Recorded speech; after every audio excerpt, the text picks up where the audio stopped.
Vous connaissez le poppers? C'est un produit dont la consommation a presque doublé depuis 2014 et qui est la deuxième substance psychoactive testée par les jeunes après le cannabis en France. Comme sa vente et son usage sont de nouveau légaux en France depuis 2013, on aurait tendance à penser que ce produit est sans risque. Pourtant, ce n'est pas le cas et c'est ce dont on va parler aujourd'hui dans ce nouvel épisode de Party Hard. Le popper, c'est un produit très volatile contenant des produits chimiques avec un nom compliqué. À l'origine, il était utilisé dans la médecine pour des affections cardiaques grâce à ses effets vasodilatateurs. Puis, son usage a évolué et il a commencé à être utilisé par un public beaucoup plus large. D'abord comme aphrodisiaque et euphorisant pour booster les rapports sexuels. Il est principalement vendu dans les sex shops et parfois les tabacs, où il est conditionné dans des petits flacons. Son nom vient du bruit de pop que produisaient à l'ouverture les ampoules contenant le produit à l'époque. Normalement, on l'utilise comme diffuseur dans une pièce en laissant le flacon ouvert et il produit son effet en se répandant dans l'atmosphère. Mais ce qui nous intéresse aujourd'hui, c'est l'usage détourné qui s'en fait dans le cadre festif où il est consommé en inhalant directement le produit par les narines ou la bouche. Dans ce cas, on recherche davantage son effet euphorisant.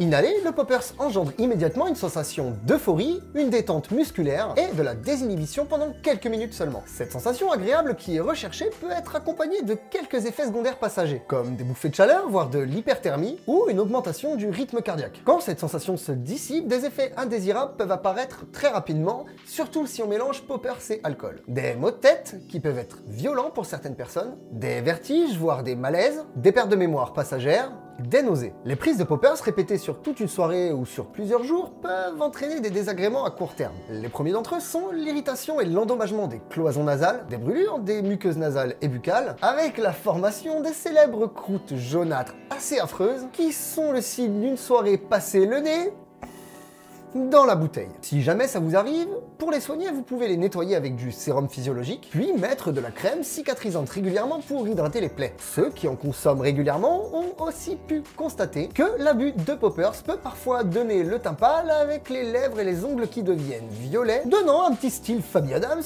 plutôt déprimant. Cette teinte est due à l'hypothermie et à l'anémie, c'est-à-dire la destruction des globules rouges. Mais l'abus de poppers peut aussi déclencher des problèmes plus sérieux à long terme. Une gêne respiratoire, voire des crises d'asthme ou des bronchites chroniques, de l'hypotension artérielle, de l'anémie et une altération des globules rouges, et provoquer des dégâts sur le foie. Des cas de perte visuelle due à une dégradation des cellules de la rétine ont aussi été observés chez des usagers. Certains ont retrouvé une vue normale rapidement, alors que d'autres ne l'ont retrouvé que partiellement, voire pas du tout.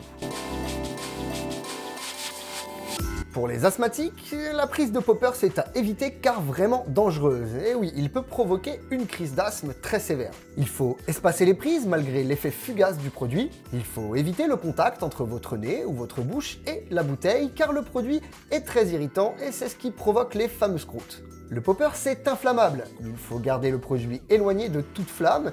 C'est important.